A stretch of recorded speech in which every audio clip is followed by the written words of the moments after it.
원장님, 혹시 사각턱 수술 후에 재수술들을 많이 하시는데 환자분들께서 2차 각에 대해서 많이 물어보세요. 여기서 2차 각이라는 게 도대체 뭘까요? 네, 그 사각턱 수술 이후에 재수술하는 케이스가 최근에 점점 많아지는 것 같은데요. 그 여러 가지 원인이 있겠지만 말씀하신 대로 2차 각에 대해서 물어보시는 분들이 굉장히 많아요. 제가 간단하게 이제 설명을 드리면 이게 이제 우리 아래턱인데 여기가 보통 우리가 얘기하는 사각턱입니다.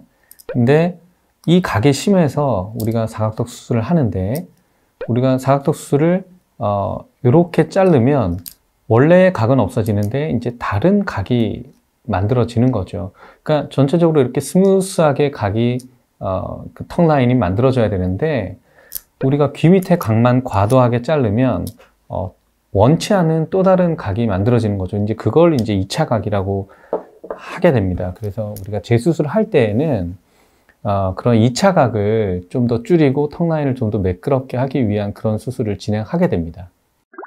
그리고 사각턱 수술 후에 효과가 없다, 효과를 잘 모르겠다 하시는 분들도 계시는데 도대체 왜 그러는 걸까요? 그게 아마 이제 수술 후에 효과가 없다. 보통 이제 정면 효과를 얘기를 하는 걸 거예요. 기본적으로 사각턱 수술을 할 때에 최대한 이제 앞쪽까지 이제 길게 잘려줘야죠. 그 예전에는 요즘도 그러기도 하지만 귀 밑에 요 각만 잘라내는 그런 경우가 이제 많았거든요. 근데 이러면 사실 귀 밑에 각은 없어지지만 정면에서 갸름해지는 효과는 없을 수가 있습니다. 특히 우리가 이게 정면에서 봤을 때 바깥쪽으로 벌어진 이런 사각턱은 사각턱 수술만 해도 좋아지지만 반대로 이 뒤가 이렇게 안쪽으로 말린 사람들은 아무리 많이 잘라도 정면에서 갸름해지는 효과는 없거든요. 네, 그런 경우가 이제 있을 수가 있고요. 그리고 정면 효과를 내기 위해서 우리 피질절골이라는 걸 들어보셨을 텐데 이 사각턱 뼈의 가장 바깥쪽 층을 얘기합니다. 피질은. 그러니까 사각턱이 이렇게 통뼈로 되어 있는 게 아니고요.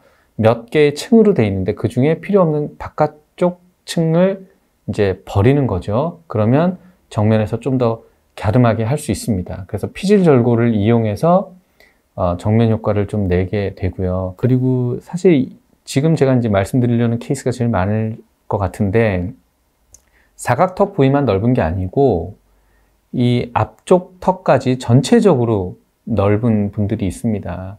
특히 턱 끝하고 이 각 사이 중간에 체부, 우리 몸이라고 얘기하거든요. 하악의 몸, 요 앞쪽 부분이 넓은데 사각턱만 과하게 자르면요. 사실은 2차 각이 생기기만 하고 정면 효과는 없는 그런 결과를 초래할 수 있기 때문에 이런 경우는 무조건 턱 끝까지 같이 하는 V라인 수술을 해야 정면 효과를 낼 수 있습니다. 그래서 결론적으로 우리가 필요한 부분을 줄이고 필요한 부위를 잘라내고 해야 되는데 그렇지 않고 계획을 잘못 세우다 보면 사실 수술하고 고생을 했는데 정면 효과를 못 내는 경우가 있거든요.